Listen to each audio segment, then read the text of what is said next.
Dear students, today we are going to study a poem that is Daffodils, which is in the Odisha Plus 2 board syllabus in Arts, Commerce and Science. The poem is in Plus 2 second year. The poem Daffodils was written by William Wordsworth, one of the best nature poet of the world.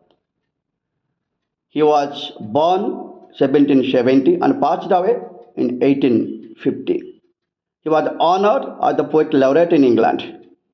He was very famous during his time. Dear students, now we are going to explain the poem.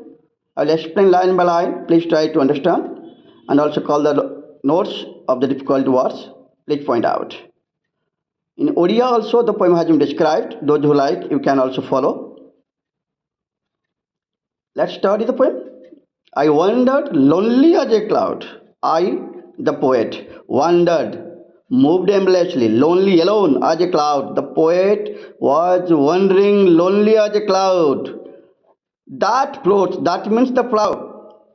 The cloud that floats as high over vales and hills. That floats, that clouds float high over vales and hills.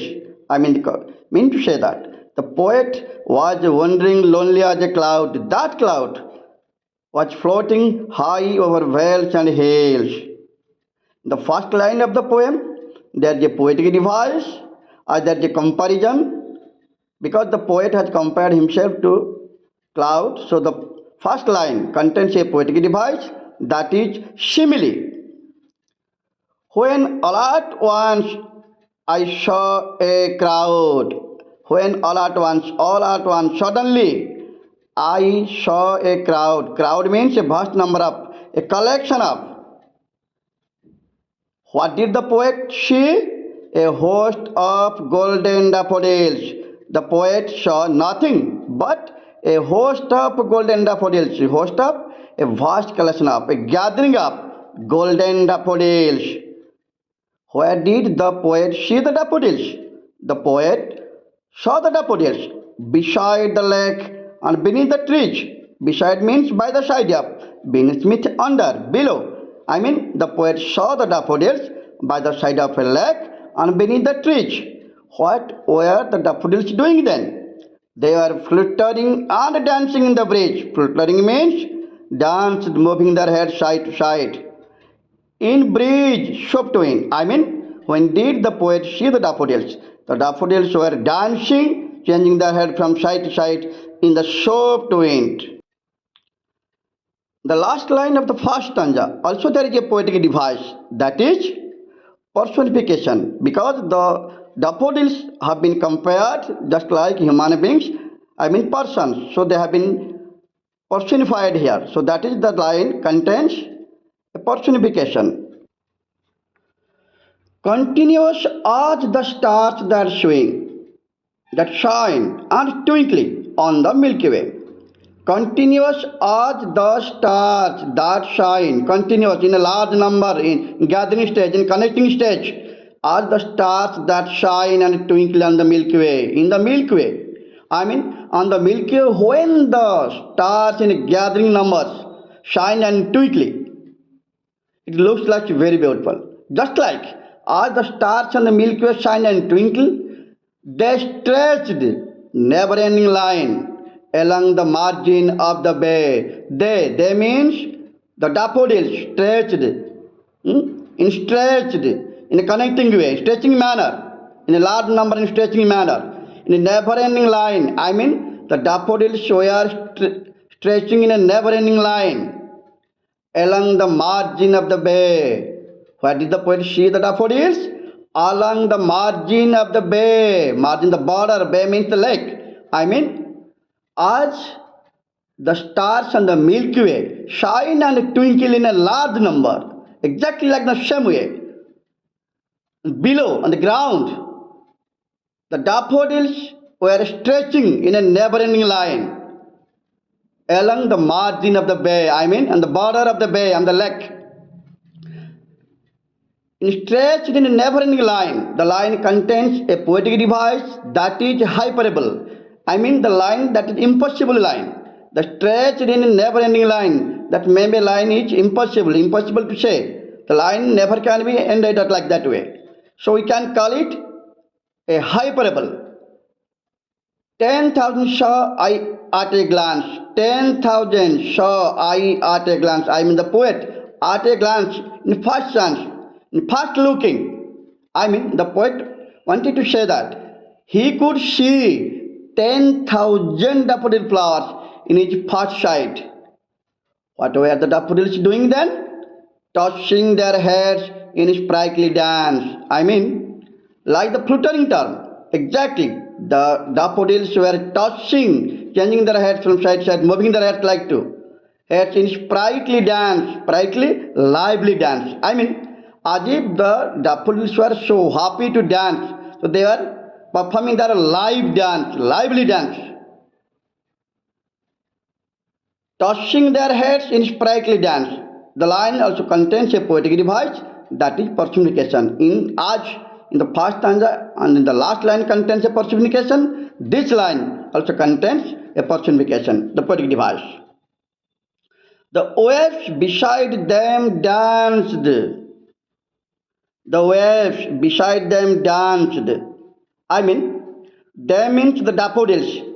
As the waves on the lake were dancing, but they, the daffodils, outdid the sparkling waves in glee. The waves were dancing on the lake, but the daffodils danced better. Outdid dance means danced better than the sparkling waves in glee. Glee means happily, cheerfully, pleasant. I mean, the waves were dancing on the lake, but the daffodils were dancing better than the waves on the lake. In glee, very happily, cheerfully. A poet could not but be gay. A poet could not but be gay. I mean, a poet was so happy, was very happy, very pleasant in mood in such a jocund company when he saw a merry friends, a group of merry friends. I mean, jocund company, company friends, jocund, those who provide you entertainment, happiness. I mean, a poet became more happy seeing or finding a large number of, a gathering of friends, those who were providing him happiness.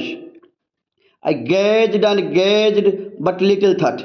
The poet gazed that sight, the sight of the daffodils, the gazed and gazed, but little thought, just a little thought came to his mind, because the daffodils looked so beautiful that he could not turn his head, raise his head to other things. He was so happy enjoying the daffodils.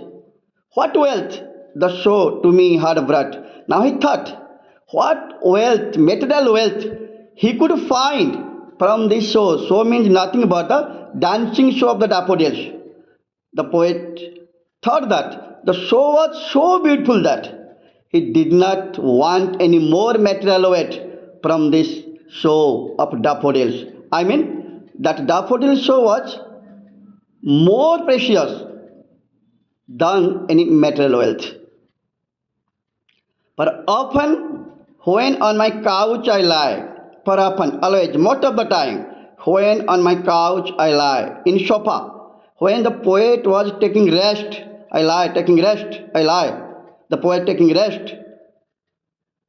In vacant or in pensive mood, the mood of the poet was then thoughtless and thoughtful. Pensive, thoughtful, and vacant, thoughtless. I mean, when the poet was maybe in absent or in vacant mood, they flash upon that in your eye. They means the daffodils flash upon shining stage, just shining that in your eye, eye of the mind's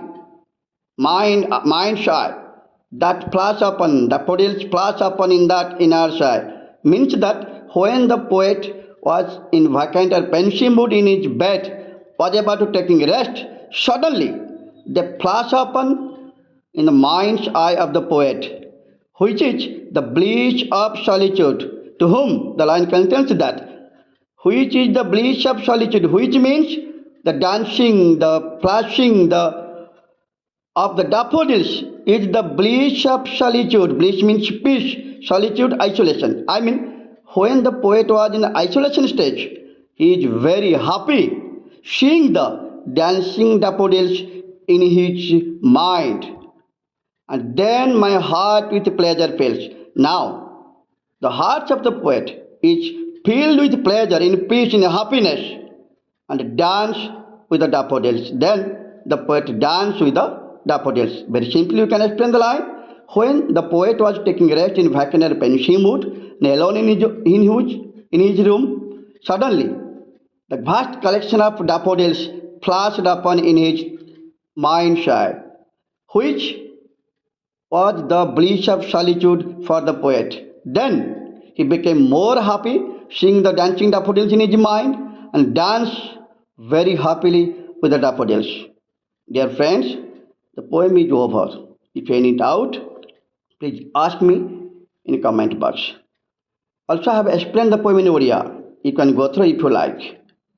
One thing, keep in mind that the syllabus has been changed in Odisha Plus 2 board.